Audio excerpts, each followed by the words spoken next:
ज्ञानतिमिरान्धस्य ज्ञानञ्जनशलाखया चक्षुरुन्मिलितं येन तस्मै श्रीगुरवे नमः।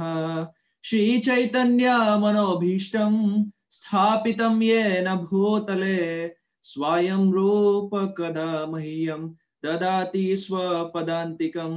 वन्देऽहं श्रीगुरो श्रीयुतपदकमलं श्रीगुरून् वैष्णवांश्च श्रीरूपं साग्रजातं सहगण रघुनाथान्वितं तं सजीवं साद्वैतं सावधूतं परिजनसहितं कृष्णचैतन्यदेवं श्रीराधाकृष्णपादान् सहगण ललिता श्रीविशाखान्वितंश्च। नमो विष्णुपादाय कृष्णा पृष्ठाय भूतले श्रीमते भक्तिवेदांत स्वामिनेति नामिने। नमस्ते सरस्वती देवे गौरवाणी प्रचारिणे निर्विशेष शून्यवादी पाश्चात्य देशतारिणे। जय श्री कृष्ण चैतन्य प्रभो नित्यानंद श्री अद्वैत गदाधर श्रीवासादि गौर भक्त वृंद। हरे कृष्ण कृष्ण कृष्ण हरे हरे, हरे राम राम राम हरे हरे। गुरवे गौरचंद्राय राधिकाय तदालये कृष्णाय कृष्ण भक्ताय तद्भक्ताय नमो नमः। आनंद लीलामय विग्रहाय हेमावदिव्य छवि सुंदराय तस्मै महाप्रेम रसप्रदाय चैतन्य चंद्राय नमो नमस्ते। चैतन्य चंद्राय नमो नमस्ते। चैतन्य चंद्राय नमो नमस्ते। Hare Krishna. So before I begin, I would want to express my heartfelt gratitude at the lotus feet of Abhay Charana Aravinda Bhakti Vedanta Swami Srila Prabhupada, who has very mercifully distributed to all of us this most juicy, ripened, nectarian fruit called as the Srimad Bhagavatam.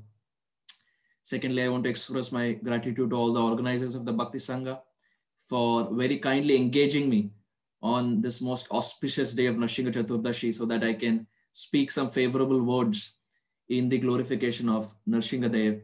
And last but not the least, I offer my Dandavat Pranams at the lotus feet of all the assembled Vaishnavas and beg for your best wishes and prayers so that I may be able to serve all of you all to the best of my ability on this most auspicious occasion.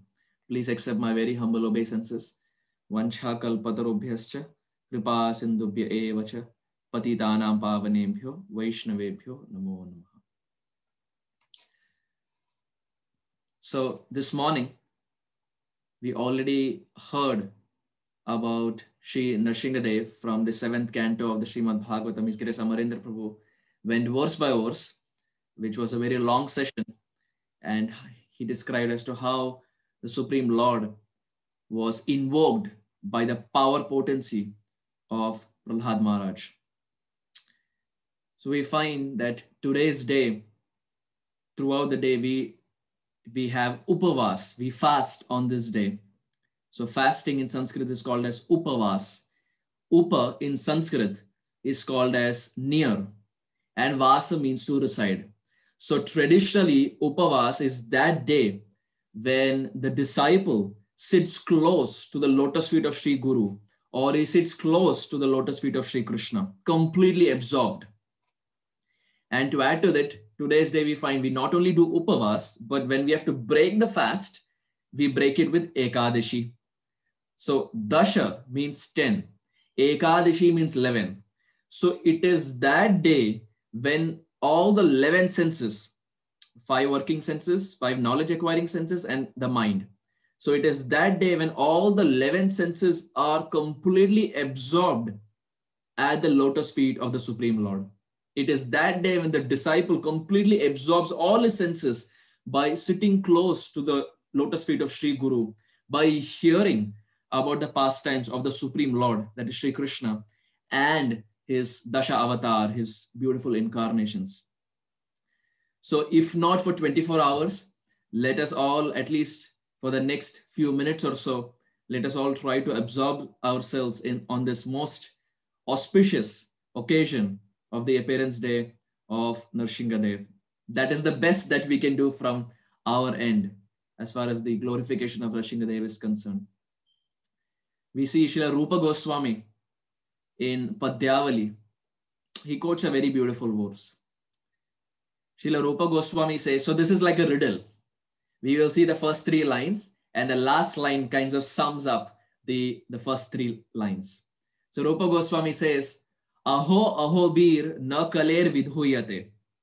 So he says, there is a sun, and the name of this sun is Kali. But aho aho bir na kaler vidhuyate. There is a sun by the name Kali, but this sun is burning and tormenting everyone. We see there is practically no one in this world who can claim that he is not burnt by the son of Kali. There is constantly some fear of, if you're in the US, there is fear of immigration, fear of not losing your job, fear of hunger, fear of this, fear of that, fear of COVID. So constantly there is some fear that is going on. So everyone is being scorched and burnt and tormented by this sun called as Kali. But Rupa Goswami, he says, wait a minute. Aho aho bir na kaler vidhuyate. There is one person who is not burnt by the son of Kali. Agreed that everyone will be burnt, but there is one person who will not be touched by the son of Kali. Then he says, Sudha sudharam madhuram pade pade. In every step, he will experience increased happiness. Madhurams, he will experience sweetness. He will experience happiness. Anandham buddhi vardhanam pratipadam. In every step, the happiness will be increased happiness. We see such thing we cannot experience this in this world. Like when we eat a gulab jamun, I know it's a wrong example to give on a wrong day, but this as an example. If we eat a gulab jamun, the excitement and the happiness that we have when we eat the first gulab jamun is not the same excitement and happiness that we have when we eat the second gulab jamun. And naturally, the excitement goes on decreasing when it's the third and the fourth gulab jamun. But in the spiritual world, it doesn't work this way. The happiness increases constantly. In this world, the happiness is decreasing, but in the spiritual world, the happiness is increasing. Anandam buddhivardhanam pratipadam. In every step, the happiness is increasing. Yes, the material world is opposite to the spiritual world. So we find Sudha Sudharam Madhuram Pade Pade. Srila Rupa Goswami is saying that person will not be burnt by the son of Kali, but at every step, he will experience only bliss and only happiness. Third line, Dine Dine Chandana Chandra Shitale. Now, just consider two examples. There is one person who is walking at 50 degrees Celsius underneath the sun in Vrindavan Dham. We see Vrindavan gets so hot during summer. So there is one person who is walking underneath the sun at 50 degrees Celsius. And there is another person who is walking under the moonbeams. He is decorated by the nice moonbeams and there is nice wind that is blowing. He is walking at Chandra Sarovar. So amidst the two, which person is having the most comfortable life? It's obviously the second person because he is not burnt by the sun and he is decorated by the cooling moonbeams. And to add to that, if the person is having chandan all over his body, how blissful that person's life would be. So Rupa Goswami is saying that this person, first, He is not burnt by the son of Kali. Second, he is experiencing increased happiness, increased sweetness at every step. And third, not just being burnt by the son of Kali, but he is being decorated by the moonbeams. So much so that he's almost having chandan all over his body. We see in layman's language, we say that that person is cool as a cucumber. So this is coming from Rupa Goswami. Actually, everything comes from the Shastra. Every single analogy and every single term that we use is coming from the Shastra. As Krishna says, he is the origin of everything. And he is also the origin of all the examples and all the metaphors that we use in this world. So who is this person that Rupa Goswami is mentioning? In the last line, he answers the riddle by saying, Yasho Yashoda Tanaya Sagiyate. That person who eternally sings the glories of the son of Mother Yashoda, for him the son of Kali doesn't act. He experiences increased happiness at every step. And third, he is as cool and calm as a cucumber. Only for that person who is always singing the glories of the Supreme Lord, that is Sri Krishna. And when Rupa Goswami talks about Krishna, it is not just limited to Sri Krishna, but it also holds true for Krishna's expansions, Krishna's incarnations in the form of Matsya, Kurma, Varaha, Vamana, Parshuram, Ram, and also Narsinghadev. We see Shukadev Goswami, he extrapolates this point of Rupa Goswami and he says, Samsara Sindhu Ati Dustara. He says, this samsara, how is it? It is Sindhu. This samsara is like an ocean. And it is that ocean which is extremely deep. We find that many times we see there are rivers and then there are lakes. And then we find there are oceans. We have the Pacific Ocean and there is the Atlantic Ocean. There is the Arctic Ocean. Even these oceans can be crossed. If we have a ship, like we see Prabhupada, he, with the help of Jaladuta, he crossed the ocean. So these oceans can still be crossed. But this ocean of repeated birth and death, samsara, janma, mrityu, jara, vyadi, can this ocean be crossed? Shukadev Goswami says, samsara sindhu ati dustara. Dustara, the word uses du. So in Sanskrit, the word du and the word ku, du, du, and ku, ku, they denote a negative intention, a bad intention. Like we have Duryodhan. So Yodhan, Yodha means a fighter.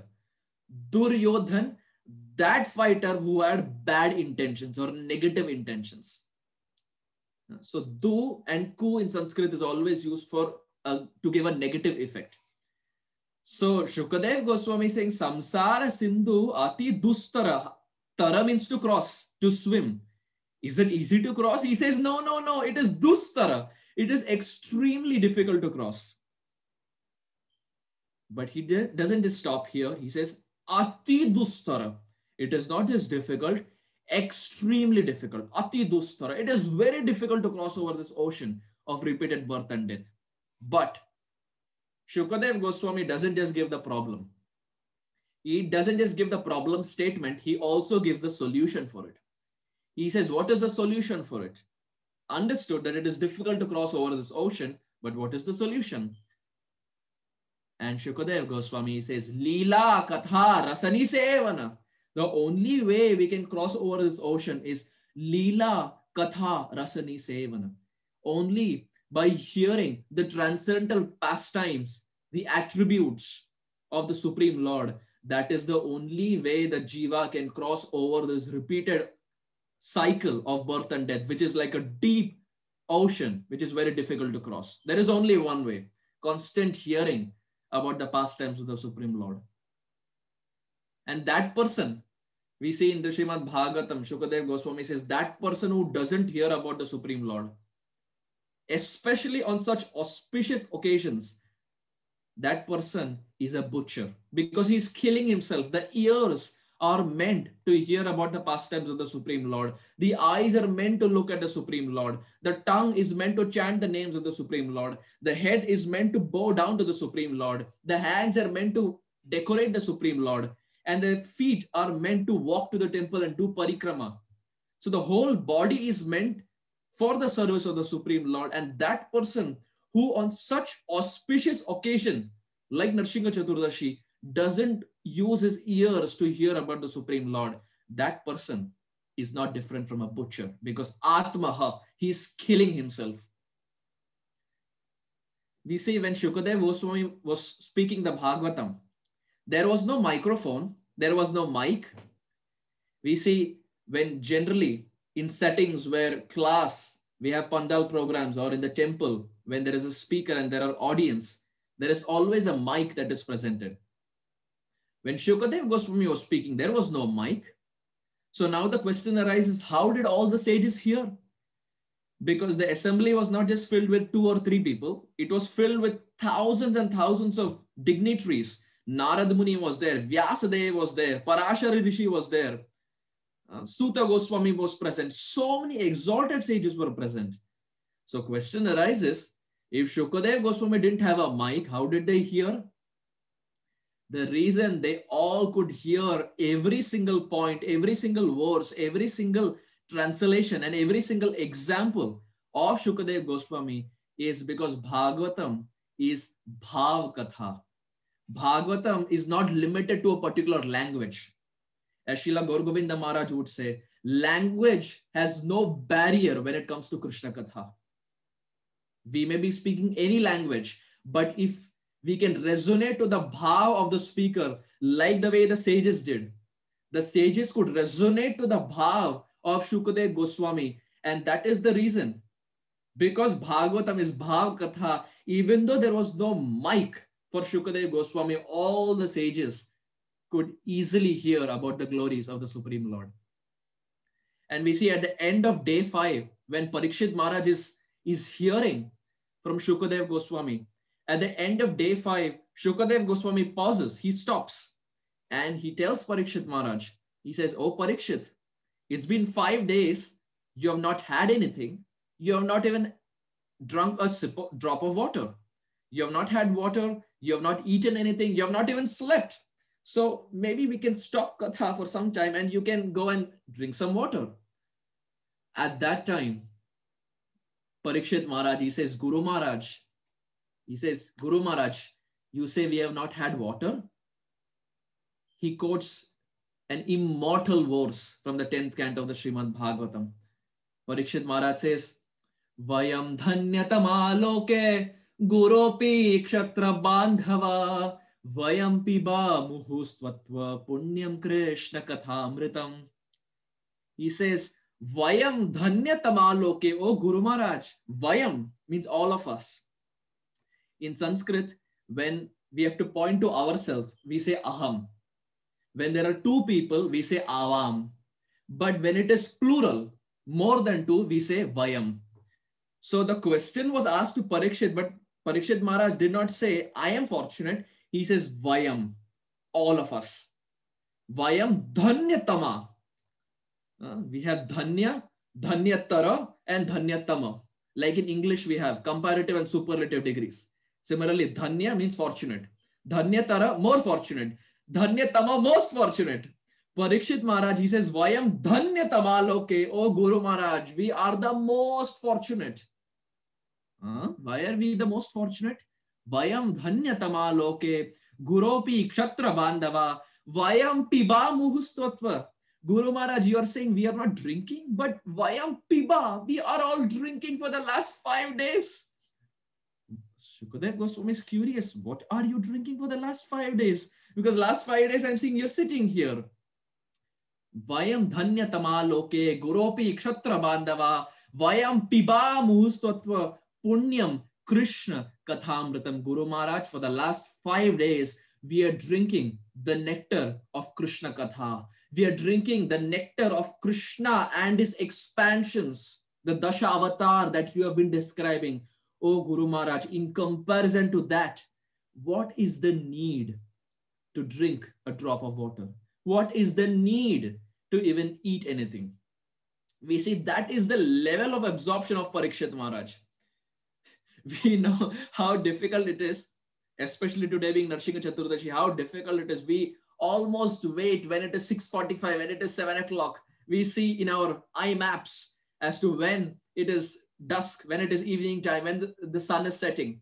The sun sets and we can immediately drink water, or we can drink juice, or we can drink Charanamrit. So we are constantly, more than hearing the pastimes of the Lord, we are more absorbed as to when the sun is going to set. But in the case of Parikshit Maharaj, he was so absorbed in hearing Krishna Katha that sun was rising, sun was setting, sun was rising, sun was setting. For 5 days, this went on. And there was no urge in his body for eating or drinking, because he was through the pot of his ears. He had 2 pots. And through the pot of his ears, he was drinking the beautiful narration that Shukadev Goswami was presenting. And which scripture was Shukadev Goswami presenting? He was presenting Srimad Bhagavatam. It is such an interesting book. Before diving into it, we will see, what does Srimad Bhagavatam actually mean? Bhagavatam comes from the root word Bhagavat or Bhagavan. And Sri Mad. Sri means beauty. And Mad means intoxication. It's almost like English, M-A-D. In Sanskrit, we say Mad. And in English, we say mad. So Sri Mad. Sri means beauty. Mad means intoxication. And Bhagavatam means the Supreme Lord Shri Krishna. So Srimad Bhagavatam means that book which intoxicates the reader with the beauty of Krishna and his pastimes. That book is called as Srimad Bhagavatam. That book that completely intoxicates the readers, the listeners, the speakers with the beauty of Shri Krishna and his pastimes. And sure enough, Parikshit Maharaj was intoxicated by the beauty of this Srimad Bhagavatam. And for this reason, we find for 5 days and 5 nights, not just 5 days, but actually for 7 days, he did not eat or he did not drink anything. And when Shukadev Goswami, in the endeavor of presenting the Srimad Bhagavatam, he ends up speaking 12 cantos. And these 12 cantos, they describe 10 subject matters. So a Purana becomes a Mahapuran only when it describes 10 subject matters. If it has 5, 6, 7, 8, or even 9 subject matters, it is a Puran. But when that 9 transitions to 10 subject matters, a Puran no longer becomes a Puran, it becomes a Mahapuran. Now, one of the example is Shiva Mahapuran. And in our context, Srimad Bhagavatam is also a Mahapuran because it describes 10 subject matters. What are these 10 subject matters? Atra sarga visargascha sthanam poshanam utaya manmantara ishanukatha nirodha muktimashraya. The first 2 cantos, they form an introduction. They form the lotus feet of the Lord. And from canto 3 to canto 12, 10 subject matters are described. What are these 10 subject matters? Atra sarga. Sarga means primary creation. Visarga, which means secondary creation. Atra sarga visargascha sthanam. Sthanam means different planets, cosmic manifestation. We see in canto 5, this section of sthanam is described. Shukadev Goswami describes 28 different types of hellish planets. So that is sthanam. Canto 6 is poshanam, protection. How Ajamil was protected. How Chitraketu Maharaj was protected. How Vritrasur's devotion was protected. And so many other examples. And canto 7 is Utaya. What does Utaya mean? Utaya basically means impetus, inclination, impetus to act. We see everyone as an impetus. Everyone has an inclination to act in a particular way. So Utaya basically means impetus. So why is canto 7 called as Utaya or impetus? It is called as Utaya because this canto 7 describes 2 personalities. One having Shubh Ichha, second having Ashubh Ichha. Our commentators, they say that the recurring theme of the 7th canto is only these 2. Shubh Ichha, Ashubh Ichha. Example of Shubh Ichha, No guesses, it is Prahlad Maharaj, who had positive desires, positive impetus, positive inclination. And second, Ashubh Ichha is Hiranyakashipu, who had bad intentions or negative inclinations. So this is the recurring theme of the seventh canto of the Srimad Bhagavatam, Shubh Ichha and Ashubh Ichha. Now we find that the four Kumaras, the Chatush Kumaras, they are the sons of Brahmaji. So the Chatush Kumaras, they heard from Brahma about the beauty, about the quality, about the pastimes of Lord Vishnu.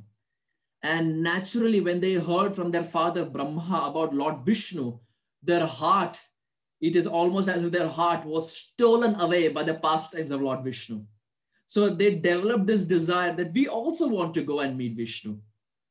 So the Chatush Kumar, who are very small, Sanak, Sanandan, Sanat Kumar, and Sanatan. So all four of them who are very young and very effulgent, very Tejasvi, all of them, they decided to go and meet Lord Vishnu. And our Shastras describe that there were 7 gates to Vishnu's abode. So they crossed, when they reached gate 1, the gate 1 opened. They reached gate 2, gate 2 opened. They reached gate 3, gate 3 opened. And naturally, we find the same parallels in the appearance of Sri Krishna. When Krishna appeared, Vasudeva Maharaj, when he was taking Krishna on the basket, all the gates of the jail, they naturally opened. The moment he went close to the gate opened. Similarly, the Chatush Kumar, when they came near the gates opened. And all the 6 gates opened, and now they were standing at the 7th gate. And when Jai and Vijay, who were the doorkeepers, when they saw the Chatush Kumar, they immediately they had a trident in their hand, or they had a sphere in their hand. And they immediately kept the sphere down to the ground, like almost like an X, saying that you cannot go ahead. You cross 6 gates, but after this, entry is restricted. Trespassers will be prosecuted, like we find here in America. Trespassers will be prosecuted. So they almost put a cross and they said, you cannot go. So when the Chatush Kumar, they saw this, they said, do you feel we are some thief? We are the sons of Brahmaji. You have this doubt that we'll go inside and we will harm Lord Vishnu. You have this audacity to stop us from going and meeting Lord Vishnu. We curse you. And the 4 Kumaras, they cursed by saying, because you have tendencies, inclination, like people of the material world, we curse you that you will go down in the material world because you're stopping us from going and meeting the Supreme Lord. This is the characteristic of people of this world. People are atheistic. They stop bhakti. They stop devotional principles. So the Chatush Kumar said, we curse you that you go down to this material world. And when this curse was pronounced, when this was taking place, this news reached the ears of Lord Vishnu, who was resting inside with Lakshmiji. When this news reached the ears of Lord Vishnu, Vishnu came outside running. And when the 4 Kumaras, they saw Lord Vishnu, they were completely enamored by the beauty of Lord Vishnu. The 3rd canto of the Srimad Bhagavatam describes, Tasyaravinda nayanasya padaravinda kinjal kamishra tulase makaranda vayu antargatasva vivarena chakaratesham Sanshobhamaksharajusham apichetatanvo. The 3rd canto of the Srimad Bhagavatam describes that when the 4 Kumaras saw eye to eye, face to face, cheek to cheek, when they saw Lord Vishnu, what happened? They saw Tasyaravinda. Aravinda means lotus. Tasyaravinda nayanasya padaravinda. They saw the lotus eyes of the Supreme Lord and they saw the lotus feet of the Supreme Lord. Kinjalka Mishra Tulasi Makaranda Vayu. When they saw the lotus feet, a transformation happened. What was the transformation? Kinjalka. Kinjalka means saffron. Kinjalka Mishra Tulasi. Saffron was mixed with tulasi and it was offered to the lotus feet of Lord Vishnu. So when Shri Vishnu came outside, there was tulsi on his lotus feet, which was mixed with saffron. Kinjalka Mishra Tulasi Makaranda Vayu. And that aroma, that fragrance was carried by Vayudev. It was carried by air. Antargatasva vivarena chakara tesham. Antargata, when that aroma, which aroma? The aroma of saffron mixed with tulasi, when it entered into the nostrils of the four Kumaras, what happened? Sangshobham aksharajusham apichittatanvo. The four Kumaras, there was a transformation in the body, there was a transformation in the mind, a complete outlook changed just by seeing the form of Vishnu. Vishnu had not even begun to speak. Just by seeing the form, there was this transformation. And the four Kumaras, they immediately said that, my dear Lord, we cursed Jay and Vijay, but now we want to modify this curse. Because we see the curse, when it is pronounced, it cannot be taken back, but modification can be done. So Jay and Vijay said, we want to modify this curse. What was the modification? They gave an option to Jay and Vijay that you have two options.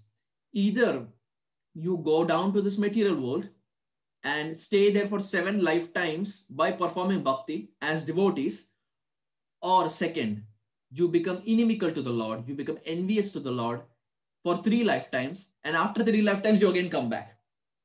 These were the two options given. And even before the four Kumaras could end, Jay and Vijay said, 3 lifetimes, 3 lifetimes. We don't want to wait for 7 lifetimes. We cannot be away from the Lord for 7 lifetimes. Even if for 3 lifetimes we are envious of the Lord, that is okay. But we want to come back to Lord ASAP, as fast as possible. The sooner the better. We want to come back to the Lord. So this transformation in the four Kumaras took place just by the aroma of tulsi that was offered to the lotus feet of the Supreme Lord. Now here comes an interesting aspect. The four Kumaras, they cursed Jay and Vijay.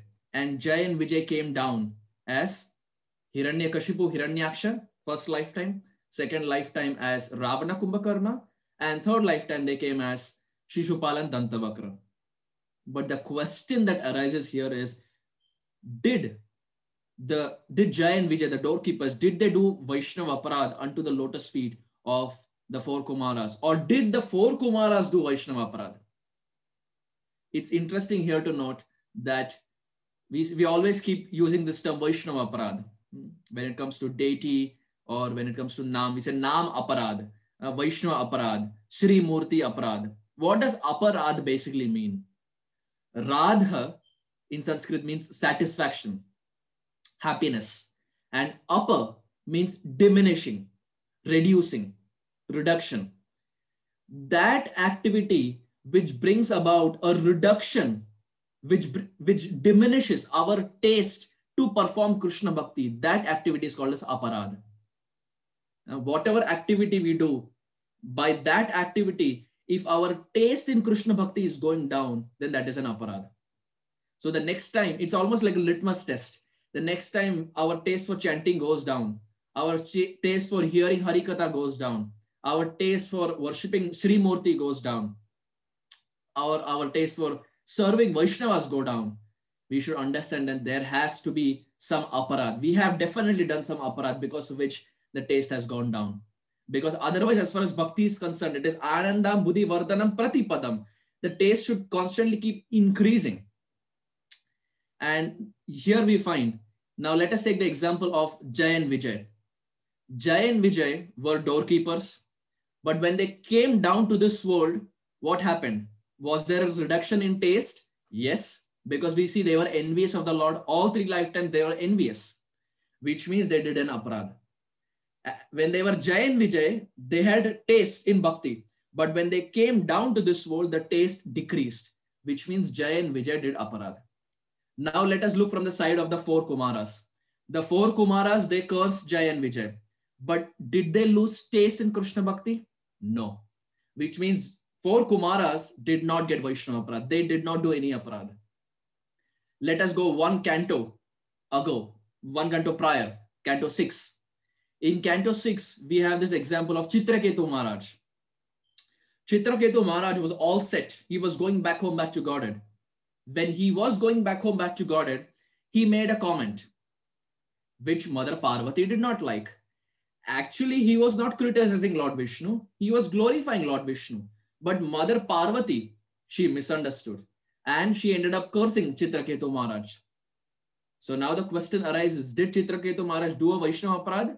No. Why? Because when Chitraketu Maharaj in the next life comes as Vritrasur, there is no reduction in taste of bhakti. In fact, the taste in bhakti increases. We see Vritrasur when Indra is sitting on his shoulder to chop off his head. He chants beautiful verses. Canto 6, chapter 11, text 24, 25, 26, 27.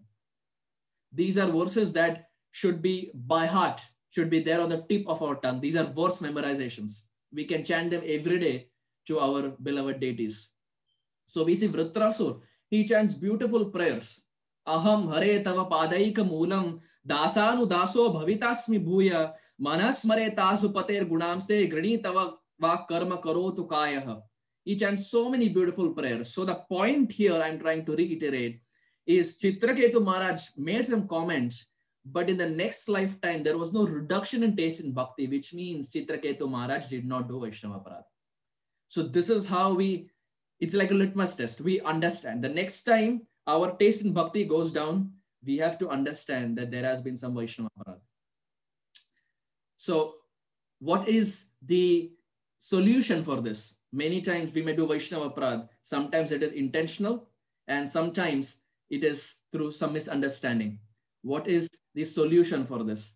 The solution for this, very beautifully, our scriptures, they say, we can chant a very nice verse, which goes, Aparada sahasrani kriyante aharnisham maya dasoham iti mammatva kshamasva madhusudana. Every day before we get up and before we go to bed, we can chant this verse to the Supreme Lord, saying that, my dear Lord, please consider me your servant. And whatever aparada I've done, throughout the day I've done aparada sahasrani. I do thousands of offenses. Some are intentional, some are unintentional. But my dear Lord, dasoham iti mammatva, consider me your servant, and kshamasva madhusudana, please forgive me of all those offenses. So we can chant this verse every day before getting up and before going to bed. So Jai and Vijay, they committed a Vaishnava aparad, and now when they came down, the first lifetime they were Hiranyakashipu and Hiranyaksha, and they spent 3 lifetimes this way. But after 3 lifetimes, when they got to know that the Supreme Lord, Shri Krishna, is coming down as Shachinandan Gauranga Mahaprabhu, Jai and Vijay developed this desire. They said, my dear Lord, this is the most munificent incarnation. Adbhuta Karunya, Adbhuta Madhurya, Adbhuta Vadanya incarnation. My dear Lord, everyone is participating in that incarnation. Please give us also a chance. Hame bhi kuch role dijiye. Everyone is there in that pastime. And the Supreme Lord Chaitanya Mahaprabhu, he granted that desire. So Jai and Vijay, who came as Hiranyakashipu and Hiranyaksha, who then came as Ravana Kumbhakarna, who then came as Shishupal Dantavakra, came down in Kali as Jagai and Madhai. It was the same personalities. And that is why we find Jagai and Madhai were also demoniac in nature. But later, they got the mercy of Nityananda Ram and they became Jagadananda and Madhavananda. So much so that Vrindavan Das Thakur says, anyone who doubts the power potency of Jagai and Madhai, he says they are the best among Brahmanas, and anyone who doubts their Brahminical qualities, they will be doomed. Vrindavan Das Thakur says that Jai and Vijay, who came down as Jagai and Madhai, they are the best among Brahmanas. Why? Because they accepted the chanting of the holy name. From that day onwards, Jagai and Madhai were chanting 128 rounds. A complete transformation. We see in other 3 incarnations when they came, they did not get Prema Bhakti.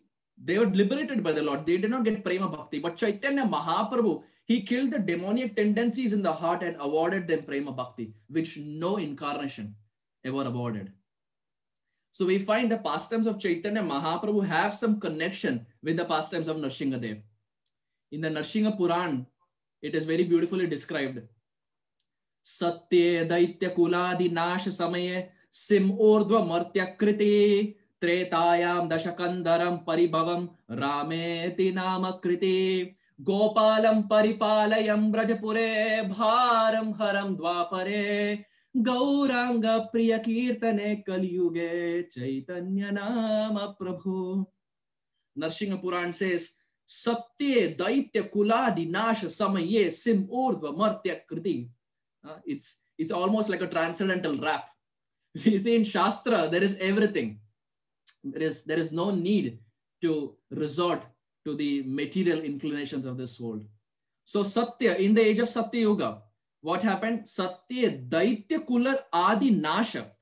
There was one person who destroyed the Daitya Kula, who destroyed all the demons. The demigods, they are called as Devatas, and the demons are called as Daityas. So Satya Daitya Kula Nasha Samaye, who was that incarnation? Sim Urdhva Martya Kriti. He had a lion face, but he had a human body. Who was that incarnation? Shri Narsinghadev Bhagavan ki jai. It was Narsinghadev Bhagavan. That same Narsingha, in the next incarnation, Tretayam Dashakandaram Paribhavam Rameti Namakriti. Next incarnation, he comes down as Ram to kill the 10-headed Ravana. Gopalam Paripalayam Vrajapure Bharam Haram Dwapare. And in Dwapar, that same personality comes down in his Mool Swarup, that is Krishna, to relieve the burden of Dwapar Yuga and to exchange loving reciprocation with the Brajavasis.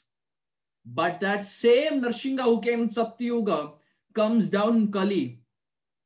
Gauranga Priya Kirtane Kaliyuge Chaitanya Nama Prabhu. In Kali Yuga, he comes down as Chaitanya Mahaprabhu. And what does he like? Nam Sankirtan. He likes Hare Krishna, Krishna Krishna, Hare Hare, Hare Rama, Rama Rama, Hare Hare. That same Narsinghadev who appeared in Satya comes down as Chaitanya Mahaprabhu. So we should have no doubt that Chaitanya Mahaprabhu is the essence of all incarnations. Inside Chaitanya Mahaprabhu, all the incarnations are present. Just like by worshipping Krishna, all the demigods are satisfied. Similarly, by worshipping Chaitanya Mahaprabhu, all the Vishnu Tattvas are also satisfied. So if we worship Chaitanya Mahaprabhu and Nityananda Prabhu, all the Vishnu Tattvas are satisfied, including Narsinghadev. So Chaitanya Mahaprabhu is the most complete, ripened form of the Supreme Personality of Godhead. And that is why we find, you see in Ishopanishad, those who have done Bhakti Shastri or are doing Bhakti Shastri, in Ishopanishad we find Om Purnamada Purnamidam Purnat Purnamudachyate Purnasya Purnamataya Purnameva Avashishyate. Who is this person who is described? Who is the most complete form? It is Chaitanya Mahaprabhu. Gauranga Mahaprabhu is the most complete form, most ripened, juicy form of the Supreme Lord who has Narsingha inside him. And there are various instances that we find in the pastimes of Gauranga Mahaprabhu where he demonstrated this form of Narsinghadev. But before going there is a question that rises. We are Rupanugas. We are worshippers of Radha and Krishna. We are worshippers of Rupa Goswami, who's Rupa Manjari. So if we are worshippers of Radha and Krishna are in the Madhurya, sweet, they perform sweet pastimes. So isn't it Rasa Bhas to worship Narsinghadev? Because Narsinghadev is Virya Ras and he's in a ferocious form. If we are worshippers of Radha and Krishna who have sweet pastimes, isn't it Rasa Bhas to worship Narsinghadev? This question was asked to Narsinghodev's most beloved pujari, Pankajangri Prabhu. And Pankajangri Prabhu gave such a beautiful answer for this. Pankajangri Prabhu said, when the Brajavasis, when Radha and Krishna were present, when the Brajavasis, when they had a problem, whom did the Brajavasis go to? The Brajavasis did not go to Krishna for help because they never considered Krishna as God. We consider Krishna as God, but the Brajavasis, they don't consider Krishna as God. So when the Brajavasis had a problem, they never went to Krishna as Bhagavan to get protection. So whom did the Brajavasis go to? The Brajavasis, they went to Giriraj. When the Brajavasis would have a problem, they would go to Giriraj. That is why Giriraj, even now in Vrindavan, is called as Baba. Baba means father. So he's like a fatherly figure. They went to Giriraj Maharaj. Now the Giriraj Maharaj of our ISKCON, but Giriraj of Vrindavan Dham. They went to Giriraj and they asked for protection. And Giriraj, sure enough, he protected all the Brajavasis. Now, when the same Brajavasis, when they come down in this age of Kali as Navadvip Vasis, when Radha and Krishna come down as Chaitanya Mahaprabhu, and all the associates, all the Brajavasis, when they come down as Navadvip Vasis, whom do the Navadvip Vasis go for help? They go to help for Narsinghadev. Because in Mayapur, in Navadvip, there is no Giriraj, but Narsinghadev plays the same role that Giriraj plays in Vrindavan. The same role of protection that Giriraj or Baba plays in Brajadham, that same role is played by Narsinghadev in Navadvip Dham.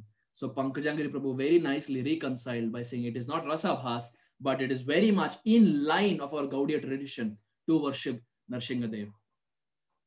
And Chaitanya Mahaprabhu, another question that arises from here is, Chaitanya Mahaprabhu is in the mood of Radha Bhav. We say Radha Bhavat Bhiti Suvalitam Naumi Krishna Swarupam. Mahaprabhu is in the mood of Radharani, tasting Radha Bhav. Then why is it that Chaitanya Mahaprabhu would love the pastime of Prahlad and Narsingha so much that he would end up hearing that same pastime 108 times?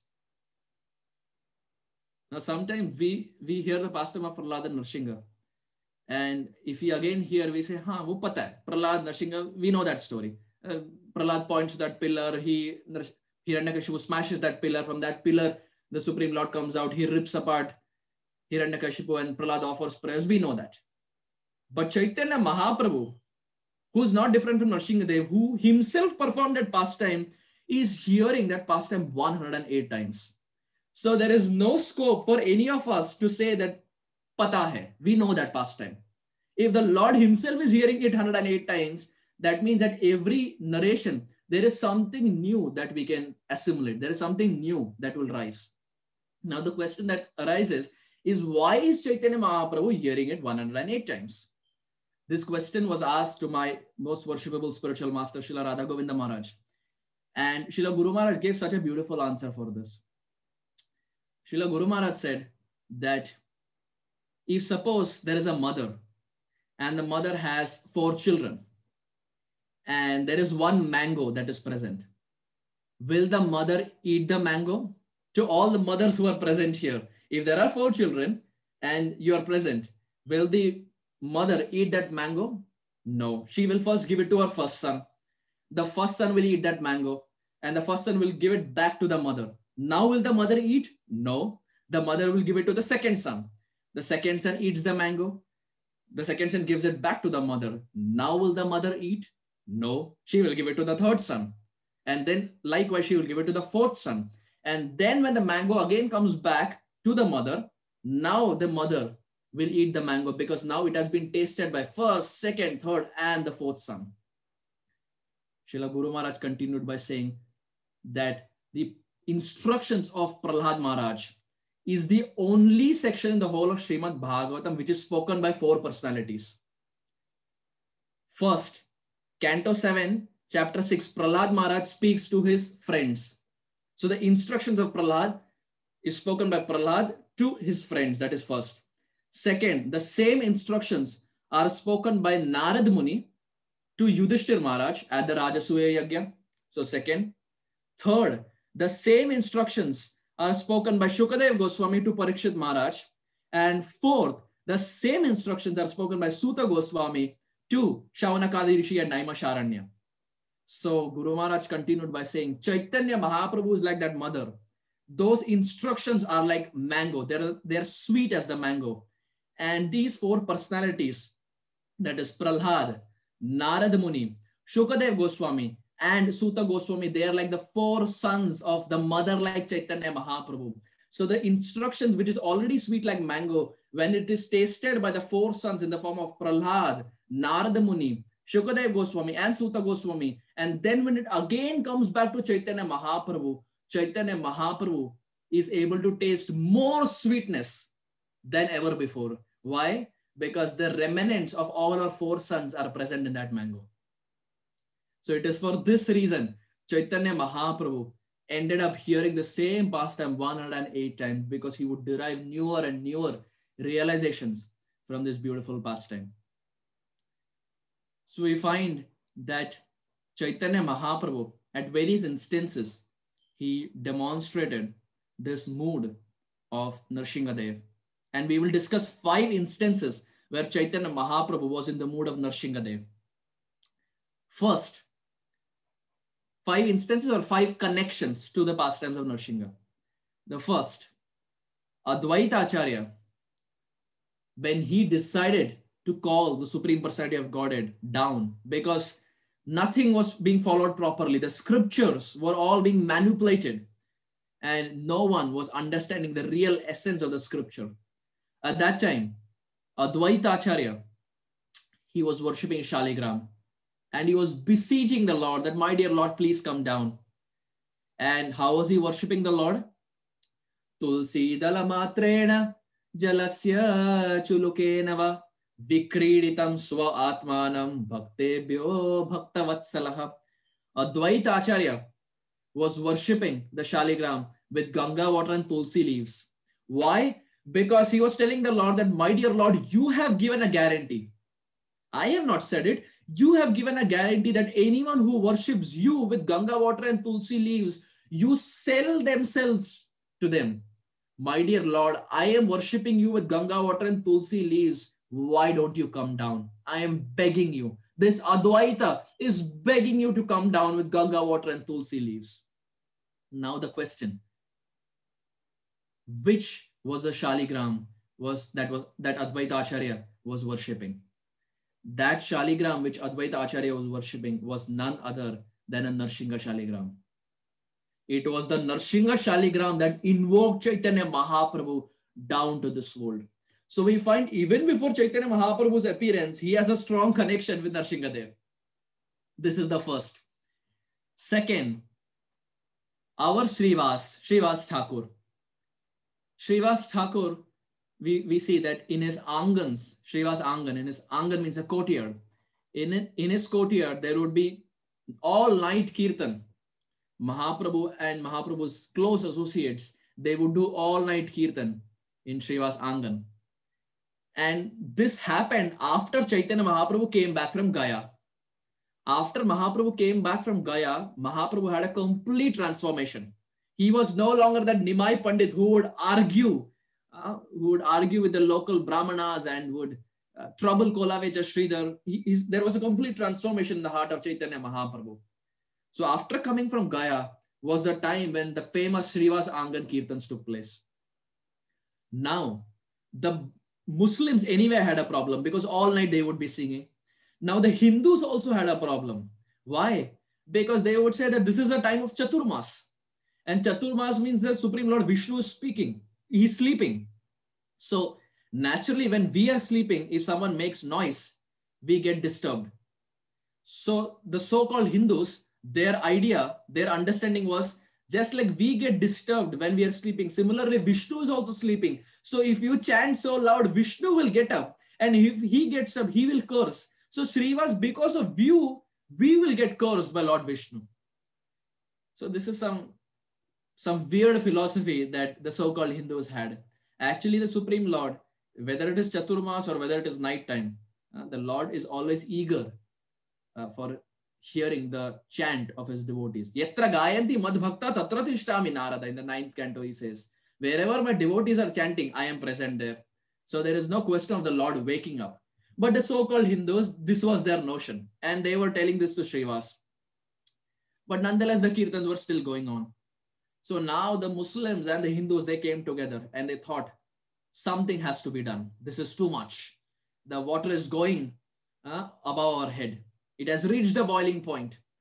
So they told Srivas that, Srivas, we have informed the king, and the king is coming with all his associates and all his ministers with sword and all the weapons only to kill you. Srivas, because we told you so many times to not perform kirtan, but you are not listening to us. So we have informed the king. So the king and his ministers are coming to prosecute you. They're coming to kill you. Now, actually, the king and the ministers were not coming. It was just a fake news. They had just cooked up a story so that Srivas becomes afraid. When Srivas got to know this, Srivas became so afraid. And Srivas immediately closed the door and he went inside and he started worshipping. He started praying to his Shaligram Shila, what Shaligram Shila was Srivas worshipping. It was a Narsingha Shaligram. Srivas was worshipping Narsingha Shaligram and praying to Narsingha there that, my dear Narsingha, please protect me. I am chanting your names, but the king and his ministers, they're coming. They do not like this chanting, so they're coming down. They're coming here to kill me. My dear Lord, please protect. At that time, our Gauranga Mahaprabhu, Chachinandan Chaitanya Mahaprabhu, he was near Ganga. And when Chaitanya Mahaprabhu saw cows moving around and he saw Ganga, he was reminded of Vrindavan. Because in Vrindavan, we find there are so many cows. So he saw the cows, he saw Ganga, he thought, oh, Ganga is Yamuna. And he saw the cows, oh, this is Vrindavan Dham. So he was completely in the mood of Krishna.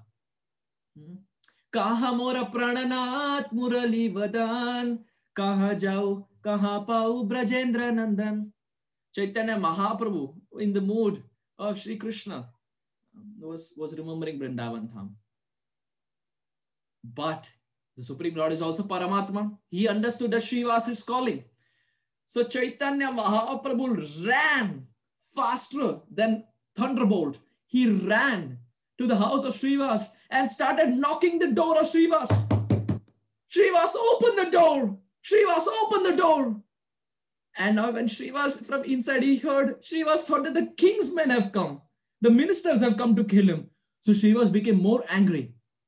Chaitanya Mahaprabhu from outside, he said, the Lord whom you are worshipping inside is standing outside to give you protection. Srivas, open the door. Are you going to open the door or should I break open the door? And even before Srivas could come there and he could understand the whole scene, Chaitanya Mahaprabhu broke open the door and was standing in front of Srivas. He said, Srivas, you prayed for my protection. Here I am. Your Narsingha is standing right in front of you for your protection. When Srivas heard this, Srivas thought to himself, whom should I be scared of? Should I be scared of him or should I be scared of the king's ministers? Because he was thinking the Lord always says that Mayavada Bhashya Shunilo Hoilo Sarvanash, that we can never become God. And here he himself is saying that he is Narsingha there. So what has happened? Should I be scared of his roop and his philosophy or should I be scared of the king's men? And Chaitanya Mahaprabhu being Bhagavan, he understood that Srivas is having doubts. In no time, Chaitanya Mahaprabhu increased in size. He had broad chest, thin waist, hair started growing all over his body. His hands increased. From 2 hands, Chaitanya Mahaprabhu he had 8 hands. He became Ashtabhuja. Now we know what Narsinghadev can do with the tip of his 2 nails. What to speak of that Narsinghadev who has weapons in all his other hands. Chaitanya Mahaprabhu transformed. He had 8 hands. He became Ashtabhuja with weapons in his hand, hair on his face, broad chest, thin waist, golden attire, and a nice mukut. His eyes were burning with fire. He was spitting fire from his mouth. And he looked at Srivas and said, now do you believe I am that same Narsinghadev or do you need more proof? And when Srivas saw this form, Srivas fell at the feet. Prabhu Rakshasva Mam. My dear Lord, please protect. And the Supreme Lord Chaitanya Mahaprabhu, we find here, demonstrated this mood of Narsinghadev. And Chaitanya Mahaprabhu said, don't worry, I am here to protect you. And he called all the family members of Srivas and he placed his hand on the head of all the family members of Srivas, including Srivas. Tava kara kamala vare nakham adbhuta shringam dalita hiranyakashipu tano bringam keshavadrita narahari rupa jai jagadesha hare jai jagadesha hare Jai Jagadesha Hare. Tava Kara Kamala, the Supreme Lord placed his Kara Kamala, lotus hand on the head of all the family members and awarded them Prema Bhakti. So we find this was the second instance that Chaitanya Mahaprabhu showed a strong connection with Nrsingadev. Third, again in connection with Srivas. Srivas was doing a Shraddha ceremony for his father. We find this in Adi Lila chapter 17. Srivas was doing Shraddha ceremony for his father. And when he was doing Shraddha ceremony, the invitation was sent out to all the Brahmanas. Everyone was invited, including Chaitanya Mahaprabhu. And Srivas asked Chaitanya Mahaprabhu that, my dear Lord, what should the protocol be? How should we perform this Shraddha? And Chaitanya Mahaprabhu said, chant, recite the Brihat Sahasranam, which is the Vishnu Sahasranam. He said, chant the Brihat Sahasranam. So everyone was chanting Brihat Sahasranam. And one point, there was a mention of Nrsingadev. The moment the ears of Chaitanya Mahaprabhu heard the name Nrsinga, Chaitanya Mahaprabhu started jumping in air. Now, please understand, this is a Shraddha ceremony. Everyone is already mourning the departure of Srivas' father, and here Chaitanya Mahaprabhu is jumping. And Srivas looks at Chaitanya Mahaprabhu and says, my dear Lord, sab shok mana rahe. Now you can imagine, jab sab shok manate, everyone is mourning.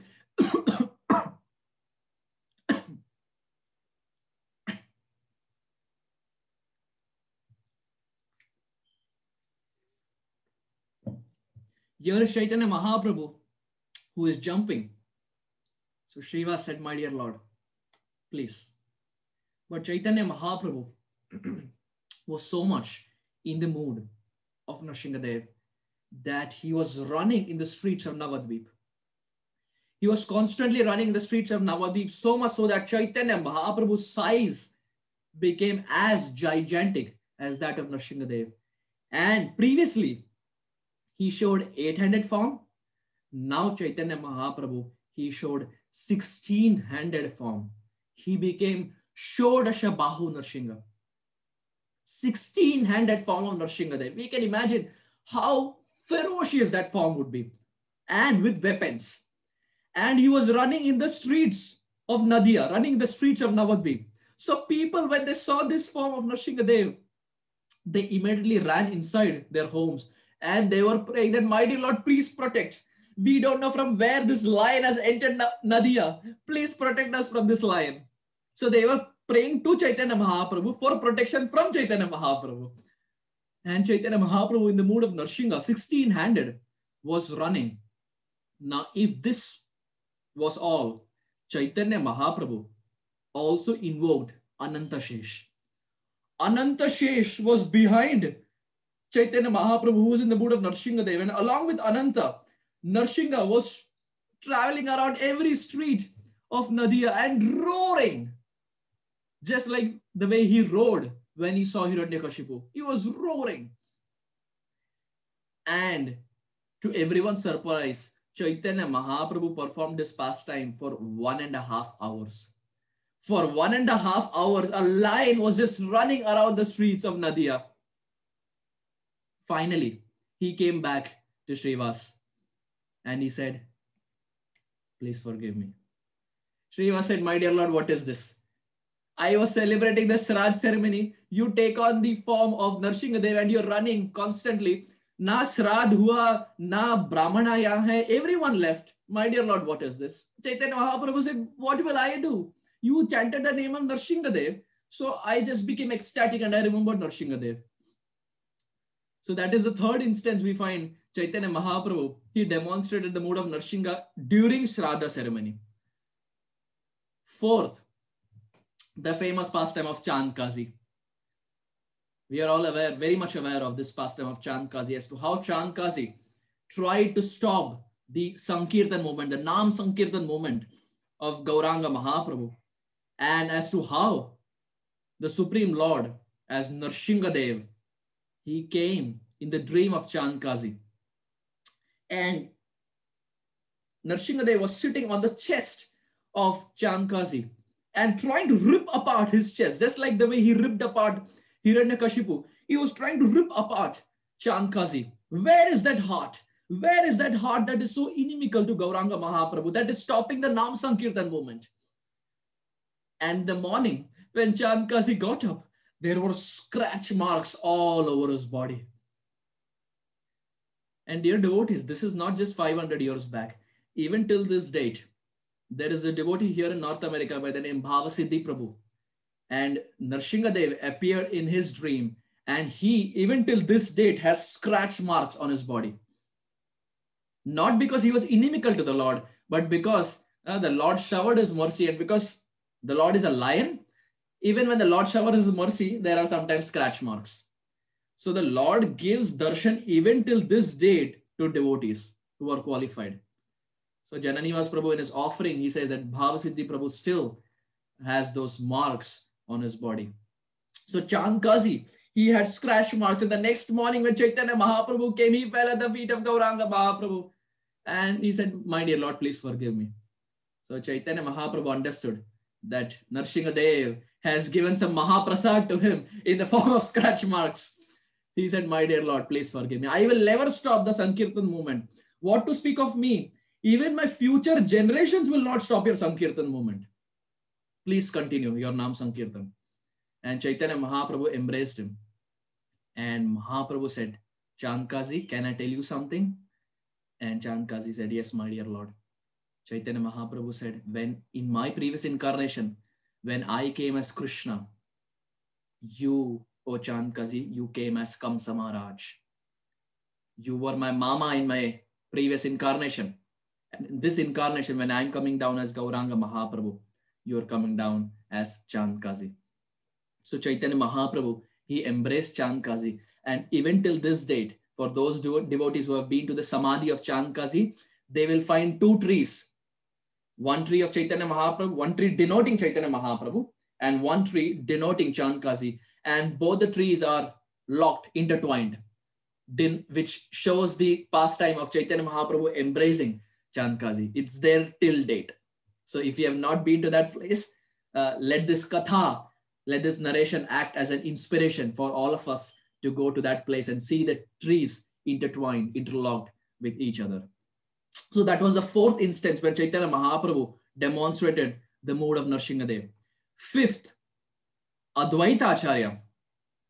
He had one son by the name Gopal Das. He had many sons, but one of the sons, his name was Gopal Das. Now, once when there was a kirtan that was going on, Gopal Das, during the kirtan, he fainted to the ground. And at that time, Advaita Acharya, who had his Narsingha Shaligram, he prayed to that Narsingha Shaligram that, my dear Lord, what has happened to my son, Gopal Das? He has fallen to the ground unconscious. Please protect him. When Advaita Acharya was praying this way, at that time, the Supreme Lord Chaitanya Mahaprabhu ran faster than light. He came to the house of Advaita Acharya. And he said, how can I help you, Advaita? Advaita Acharya said, my dear Lord, who called you here? Like, my son has fallen to the ground unconscious, but how do you know?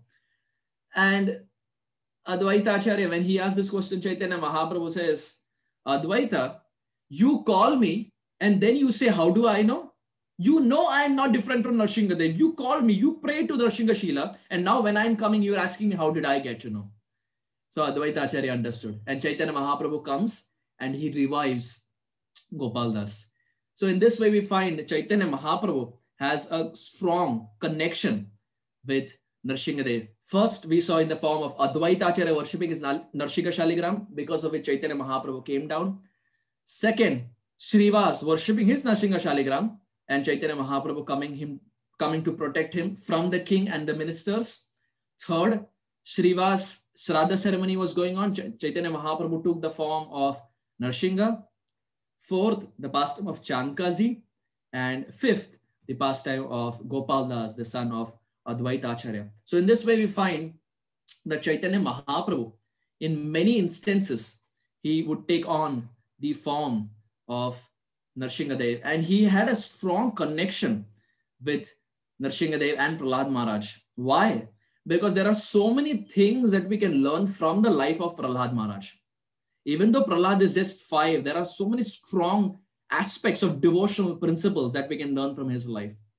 The first principle that we can learn from the life of Prahlad is we see in Canto 7, chapter 6. Prahlad is preaching. Prabhupada gives the title of that chapter as Prahlad preaches to his demoniac friends.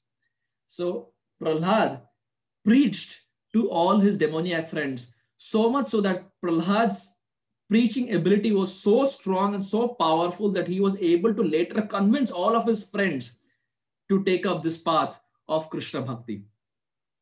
Now someone can have this doubt that, well, Prahlad could do it. What is the guarantee that I can also do it? How can I become empowered so that I can also preach? Because we see Prabhupada has coined this phrase, preaching is the essence. Books are the basis. So preaching, our movement of Chaitanya Mahaprabhu is meant to preach to every corner of this world, every nook and corner. So someone can have this doubt that, well, Prahlad Maharaj, he preached and he could convince his friends on this path of Krishna Bhakti, but how will I preach? How will I get empowered? Very interestingly, there is no reason why we should lose hope, because we find in the 10th canto, in the pastime of Damodar Leela, when Maya Yashoda, she bound Damodar to the wooden grinding mortar. At that time, our commentators, they write, when Krishna was bound to the wooden grinding mortar, Krishna thought to himself that now that I'm bound to this wooden grinding mortar, now I understand how much the trees are suffering, the Yamala Arjuna trees. Why? Because Krishna was thinking that they are also bound in this condition for thousands of years. So we see only when someone goes through a particular phase of life, they can understand another person who's also going through that phase of life. So our commentators, they write, when Krishna was bound, that's when Krishna thought, I am bound and I am having so much problem. How much problem the trees will have? That is the time Krishna decides to uplift them. And as we know, Krishna was small. So he is crawling. With the weight of the wooden grinding mortar, Krishna is crawling. But it is not Krishna who uplifted the Yamala Arjuna trees. It is the wooden grinding mortar who uplifted. Because we find the wooden grinding mortar was stuck between the two trees. And it is because of the wooden grinding mortar, the trees were completely uprooted. So our commentators, they write that the wooden grinding mortar is a jad vastu. It is dead matter. But how is it that a dead matter got so empowered that it could liberate someone? And they answer the question by saying it is only because the dead matter, that is wooden grinding mortar, was simply following the footsteps of Krishna. When Krishna was crawling, the wooden grinding mortar was simply following the footsteps. And when one simply follows the footsteps, one, even though he is jad vastu, even though he may be a dead matter, he will get so much empowerment that he can liberate. So if wooden grinding mortar can be empowered to liberate, what to speak of human beings? What to speak of those who are chanting and dancing in Lord Chaitanya Mahaprabhu's Sankirtan movement? Surely they will also get empowered to preach and spread the glories of Chaitanya Mahaprabhu. So this is the first point that we learn from Prahlad's life. Prahlad Maharaj was empowered to preach the glories of the Supreme Lord, and we also can become empowered if we simply follow Guru, Sadhu and Shastra. So now this brings us to the second point. Prahlad Maharaj, the second point that we can learn from Prahlad's life is his Guru Nishtha. Prahlad had so much Guru Nishtha, so much faith in the words of his spiritual master. In Canto 7, Chapter 9, Text 28, Prahlad Maharaj, he says, Evam janam nipatitam prabhavahi kupe kama bikamam anuya prapatan prasangan ritvak vasat surasina bhagavan grihita soham katham nu visruje tava bretya sevam. 7:9:28 Bhagavat. This is actually such a nice verse that Prabhupada included this verse in his Krishna Tava Punya Have song. If we see in Krishna Tava Punya Have song, in middle, Prabhupada adds this verse. Why? What is Prahlad Maharaj trying to teach us? He says, Evam janam nipatitam prabhavahi kupe. He's saying that people of this world, they are going to Prabhavahi Kupe. They are going into a dark well. It's like one blind man leading a pack of blind men. So everyone, they're going into a deep dark well. Kupa means a well. Why are they going into a dark well? Kama bhi kamam anuya prapatan prasangan. Kama bhi kamam, desire after desire. Everyone has so many material desires.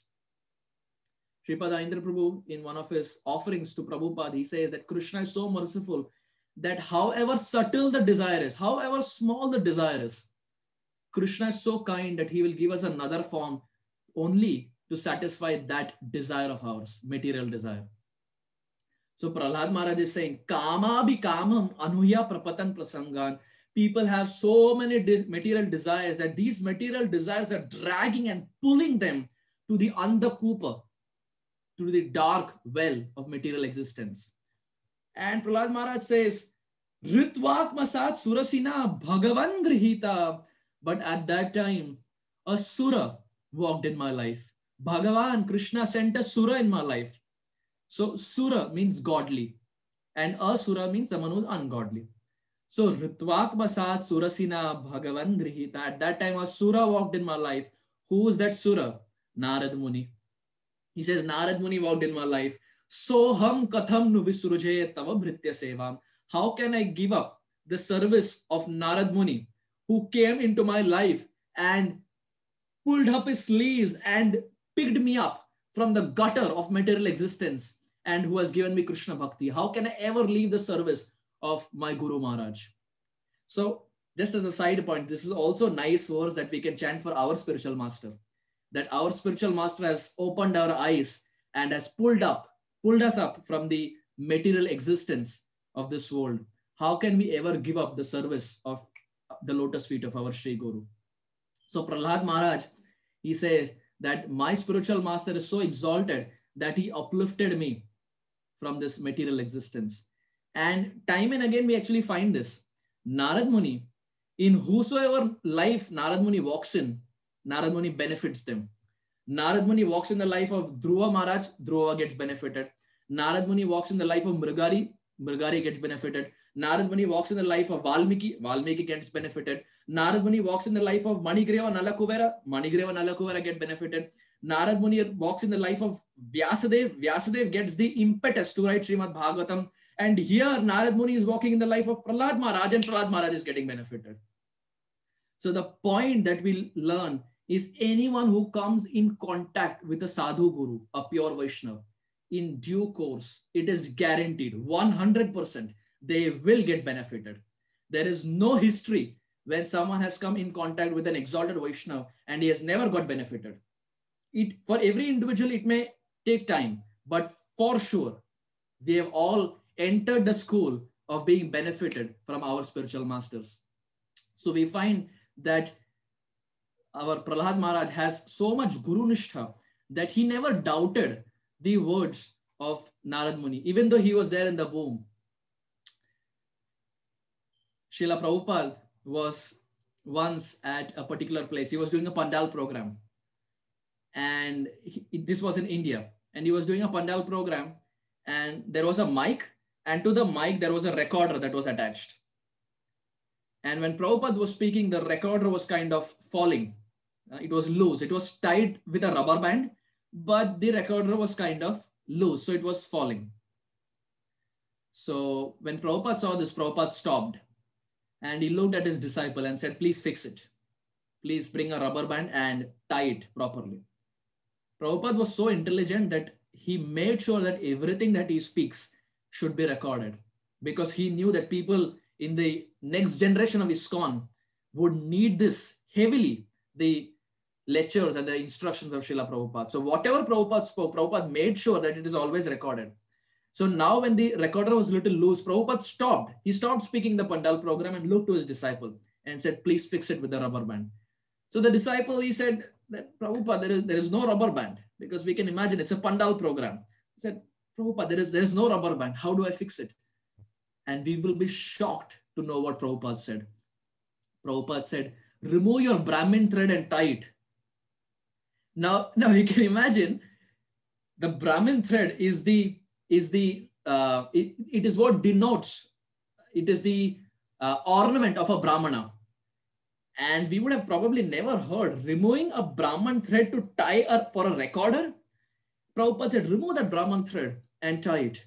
And the disciple, like all of us, he was in two minds. And Prabhupada said, the aim of that Brahmin thread is to serve Sri Guru. I am telling you to remove that Brahmin thread and tie it. So amidst so many people, the disciple of Prabhupada, he removed the Brahmin thread and tied the Brahmin thread to the recorder, and Prabhupada continued speaking. This is Guru Nishtha. This is the Guru Nishtha that we find in the disciples of Prabhupada. In fact, one Gaudiya Vaishnava Acharya was saying that the Guru Nishtha that the disciples of Prabhupada showed to Prabhupada, this Guru Nishtha was never seen. Na bhuto na bhavishyati. It was never seen in the past. It will never be seen in the future. And it was never seen in any of the Sampradayas, not just Gaudiya. It was not seen in any Sampradaya. The Guru Nishtha that disciples of Prabhupada have for Prabhupada is unparalleled. And you can imagine removing the Brahman thread and tying it to the recorder so that Prabhupada speaks. So it is this Guru Nishtha that helps one understand and get the mercy of the Supreme Lord, just like Prahlad Maharaj had. And the third point, interesting point that we find is Prahlad Maharaj could see Krishna at all places. Sthavara jangama dekhena dekhe tara murti sarvatra hoye nija ishtadeva spurti. The quality of a pure Vaishnava is sthavara jangama dekhena, whether it is moving or non-moving. A pure Vaishnava is somehow or the other, he is always reminded of the Supreme Lord. And Prahlad Maharaj could see the Supreme Lord. He could see the hand of God at all circumstances. Why? Because his eyes were anointed with love. Premanjana churita bhakti vilochanena santas sadaiva hridayeshu vilokayanti yam shama sundar machintya gunaswarupam govindam adi purusham tamaham bhajami. Brahma Samhita. The eyes of Prahlad were premanjana. They were anointed with love. And because the eyes were anointed with love, wherever he looked, he could see the Supreme Lord. We find that everything that exists in this world is actually only Krishna. Everything that exists before creation is Krishna. The person who creates is Krishna. The person who he destroys everything is Krishna. The person who is there after destruction is Krishna. The person who is there between creation and destruction is Krishna. The person who is present in every atom is Krishna. The person who is present in every pillar is Krishna. The person who is present in every child is Krishna. The person who is present in the heart of everyone as Paramatma is Krishna. But that Krishna who's present at all places, at all times, at all circumstances, we fail to see that Krishna even in his deity form. We worship the deity of the Lord, but still there is a lack of faith that Krishna is actually present. That Krishna who is present at all circumstances, at all times, at all places, we find it difficult to see that Lord even at one place. There are three types of Vaishnavas, three types of devotees. First is Kanishtha. Kanishtha is that kind of devotee who has weak faith, very weak faith, very shaky faith. If someone comes to him and says that, well, actually Krishna is not present in this deity, because if Krishna is present, why is it not reciprocating? And Kanishtha is someone who will say, he will agree to it. He will say, yeah, actually that is true. Everyone is worshipping Krishna, but he's not reciprocating. So that means God is not present. So weak faith, Komal Shraddha. But the second is Madhyam. Madhyam Adhikari is someone who has strong faith. His faith is like the lines on a rock. Shraddha Shabde Vishwas Kahe Sudrida Nishchay Krishna Bhakti Koile Sarva Karma Krita Hoy. Kaviraj Goswami says, what does the word Shraddha mean? The word Shraddha means Sudrida Nishchay, having firm faith. And Prahlad Maharaj is someone who had firm faith. But this is just the quality of Madhyam. And Madhyam Adhikari is someone who is a Hamsa. Hamsa means a swan. We find in the Subhashit Mala, there comes a very beautiful verse. The Subhashit Malas, they say, Hamsa Shveta, Baka Shveta, Ko Beda Baka Hamsayo, Nira Shira Viveketu, Hamsa Hamso Bako Bakaha. It says, that the swan, Hamsa Shweta, Shweta means white. The Hamsa, the swan, is white in color. But Baka Shweta, the crane, is also white in color. Ko Beda Baka Hamsayo. Oh, then what is the difference between the swan and the crane? Nira Shira Viveketu Hamsa Hamso Bako Baka. The ability to separate milk and water from a mixture of milk and water is what separates a swan and is what separates a crane. Because even though the crane may look white in color, it does not have this ability of separating. But the swan has this ability of separating the milk and the water from a mixture. So a Madhyamadhikari is someone who sees water, who sees milk, and he can keep aside the water and just accept the milk.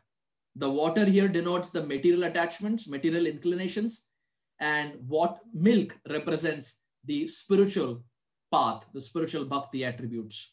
So Madhyamadhikari is someone who sees both, but can just take the milk-like spiritual activities. Then we have Uttamadhikari. Uttamadhikari is not Hamsa, he's Paramahamsa. What does Paramahamsa mean? Paramahamsa is that kind of devotee who doesn't see water absolutely. He only sees milk. Madhyamadhikari sees water and milk. He sees material and spiritual, but accepts only spiritual. Uttamadhikari is someone who sees only spiritual. Everywhere he sees only Krishna. Every place that he sees is only Krishna. And this was the mood of Prahlad Maharaj. Wherever he saw only Krishna. His Holiness Giriraj Maharaj was once asked this question, that how is it that pure devotees are so humble in nature? And Giriraj Maharaj gave such a beautiful answer. The whole temple hall started clapping. Such a beautiful answer. The question was, how are pure devotees so humble? And Giriraj Maharaj to that, he replied by saying, the outlook of a pure devotee is, he sees that materialist, the materialist, they are serving the Bahiranga Shakti of the Lord. They are serving the external energy of the Lord. And the pure devotees who are there, they are serving the internal energy of the Lord. But look at me. I am not even serving external energy and not even serving internal energy. I am Tatastha. Actually, pure devotees are serving internal energy, but their humility is so much that they are thinking that they are not even serving this and not even serving that. So the point here that can be understood is the mood, the vision of a pure Vaishnava is, even when he sees materialist, he sees that they are serving the external energy of the Lord, which means they are serving Krishna. So at all circumstances, they see the hand of God. The aim of human life is actually to see the hand of God.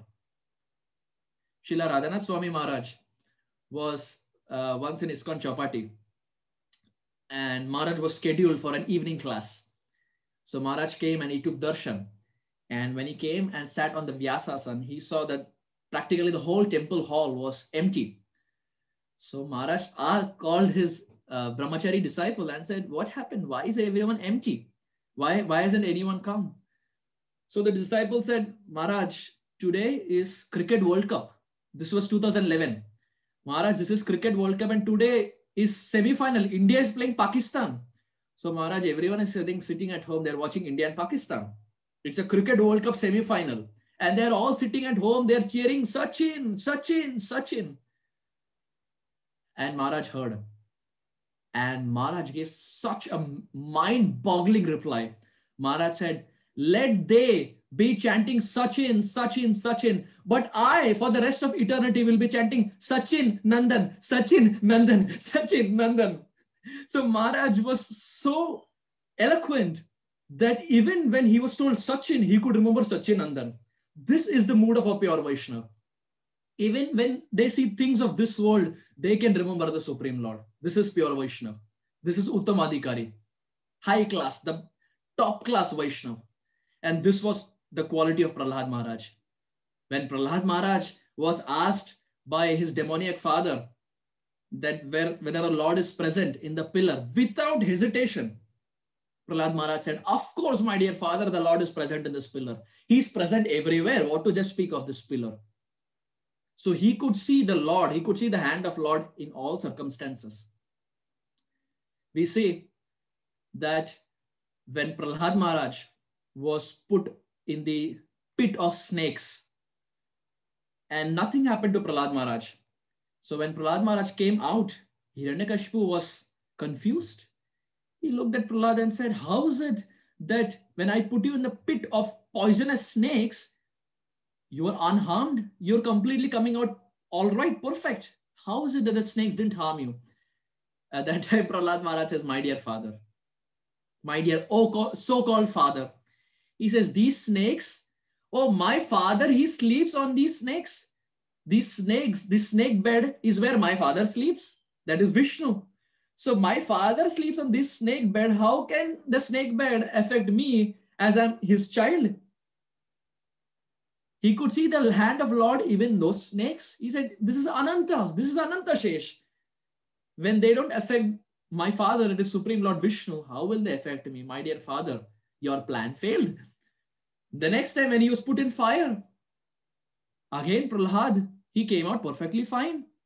So again Hiranyakashipu was confused. And Prahlad Maharaj said, my dear father, this fire that you put me in, you thought of killing me, this fire is the mouth of my father. Because we do, when we do yagya, we put ahuti, and that is the mouth of the Supreme Lord. So he said, my dear so-called father, this is the mouth of my Supreme Father Vishnu. And you're trying to kill me by putting me into this. How can I ever be killed? Not possible. Likewise, when poison was given to Prahlad Maharaj, when he comes out perfectly fine, Hiranyakashipu says, how is it that you're not even killed by poison? And Prahlad Maharaj says that, oh father, this poison is actually my uncle. So Prahlad is confused. Poison is your uncle? How? Now, interestingly, in the 8th canto we find, during the Samudra Manthan pastime, there are many things that came out, but one of the things that came out in the Samudra Manthan is Lakshmi Ji, goddess of fortune. So Lakshmi Ji is his mother, because Vishnu is the father and Lakshmi is the mother. So Lakshmi came out from the Samudra Manthan, and poison also came out from the Samudra Manthan. So Prahlad Maharaj says, if Lakshmi is my father, poison who came from the same ocean is like my brother. So mother's brother becomes uncle. So poison is actually my uncle. So how can my uncle kill me? And Hiranyakashipu, when he heard this, he was completely confused. He just couldn't understand as to how Prahlad was able to see the Supreme Lord in everything, whether it is snake, whether it is fire, whether it is poison. And finally, when Hiranyakashipu asked Prahlad, is your Hari? You say your Hari is present everywhere. You are worshipping Hari. Is your Hari present in this pillar? And at that time, Prahlad Maharaj was actually tied to a pillar. So Hiranyakashipu said, is he there in this pillar? And Prahlad Maharaj said, of course, he is present in this pillar. He is present everywhere. Why will he not be present in this pillar? So Hiranyakashipu gets up with his sword, and first with his fist, he punches on the pillar. And when he punches a couple of times, the pillar completely breaks. And from that pillar, the Supreme Lord appears. Satyam vidhatum nijabretya bhashitam vyaptem cha bhuteshva akhileshu chatmana adrishyatamad bhutarupamudvahan sthambe sabhayam namrugam namanusham. Canto 7, chapter 8, text 17. This is such a fantastic verse, dear devotees. If we can read the 7th canto today, well and good. But because it's a working day, if we don't have time, at least, please, we can read this verse, 7, 8, 17. This is that historic landmark verses of the 7th canto that describes the whole of Narsingha pastime in one verse. Shukadev Goswami says, Satyam vidhatum nija bhritya bhashitam. Nija bhritya means dear devotee. And bhashitam means speech. Who was the dearest devotee? Prahlad Maharaj. What did Prahlad Maharaj say? Prahlad Maharaj said that the Lord is present in the pillar. Satyam vidhatum. In order to prove that the statement of his dear devotee Prahlad is true, what is the statement? That the Lord is present everywhere. Vyaptim cha bhuteshu akhileshu chatmanaha. That the Lord is present at all times, at all places, at all circumstances. Just to prove this statement true, Because we see the Lord could have killed Hiranyakashipu just by one heart attack. He doesn't have to come down. But just to prove the statement of a 5-year-old, the Supreme Lord comes down. Adrishyatam, Adbhuta Roopa Mudvahan. He comes down in a form that is unbelievable, mesmerizing, astonishing. Sthambe Sabayam Namrugam Namanusham. He appears from that stamba in front of the whole sabha, in front of the whole assembly. Namrugam Namanusham. He comes in a form that is not of a lion and not of a human, a combination, a mixture of half man and half lion.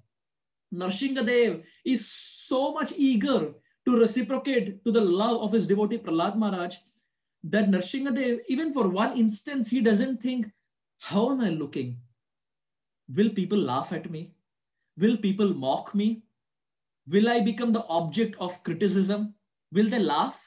Because the form was something half lion, half man. The face and then hands, nails are all of that of an animal. But the feet and the upper part, they're all like human. He doesn't think whether what the people of that assembly will think. The Lord doesn't even think that in the future generations, what will people think? Just to prove the statement of a 5-year-old, the Lord comes in a form that was never seen before. Na bhuto na bhavishyati. Sthambe sabhayam na mrigam na manusham. And when the Lord comes in that form, it is described the Lord appeared during afternoon time, 12 o'clock. And for the next 6 hours, he was just playing around with Hiranyakashipu. Because Hiranyakashipu, as we know, had a boon that he can be not killed in morning, afternoon, evening, or even night. So the Lord appeared in afternoon, but was just playing around with him for 6 hours. In fact, so much so that the Narsingha Puran even describes that one of the boon that Hiranyakashipu had also asked is that he should not be killed in any of the 12 months. Any of the 12 months he should not be killed. We know the other boons that he had asked was that he should not be killed inside the house or outside the house. He should not be killed by demigods. He should not be killed by human. He should not be killed by anyone that Brahma has created. He should not be killed by weapons. He should not be killed in water. He should not be killed in land. He should not be killed in morning, afternoon, evening, night. So many demands, so many boons. But the Narsingha Puran also says that he had also asked this boon that he should not be killed in any of the 12 months. So now Krishna in Bhagavad Gita, he says, among the cheats, I am the greatest gambler. If we think we are smart, Krishna is way more smarter than all of us. To kill Hiranyakashipu, the Lord created a 13th month, that is Adhik Mas, Purushottam month. And in Purushottam month, the Lord came and ripped apart Hiranyakashipu. So we find the Lord is so intelligent that Hiranyakashipu said, I should not be killed in 12 months. Theek hai. You will not be killed in 12 months. But for him, the 13th month was created, Adhik Mas. And in that Adhik Mas, the Lord comes and kills him. So very beautifully we find in this section of the 7th canto, the whole of 7th canto, we find almost 10 chapters, more than 80% of the 7th canto is given for Prahlad Narsingha pastime. No one gets so much. Even the Braja Gopis in the 10th canto do not get a canto exclusively for them. But it is only Prahlad Maharaj who gets one canto exclusively for him, for his unparalleled devotion. So on this day, we find that because of Prahlad's dear devotion, Narsinghadev appeared to this world only to bless all of us. And as we know, he's called as Bhakti Vigna Vinash. He removes the obstacles on the path of Krishna Bhakti. Whatever obstacles we have, Shri Narsinghadev, he removes all the obstacles. Just like the Brajavasis, when they had obstacles, they went to Giriraj. Similarly, we have Narsinghadev who plays the same role of Giriraj, who can remove all the obstacles, not just obstacles in the form of circumstances, but also obstacles in the form of Kama, Krodha, Lobha, Moha, Mad, Matsarya. All these 6 anarthas can be removed once and for all by worshipping Narsinghadev on this day. Having said this, I stop here. Narsinghadev Bhagavan ki jai, Shri Narsingha Chaturdashi ki jai, Bhakta Shiromani Prahlad Maharaj ki jai. Srila Prabhupada ki jai. Samasta Gaur Bhakta Vrinda ki jai. Thank you very much. Hare Krishna.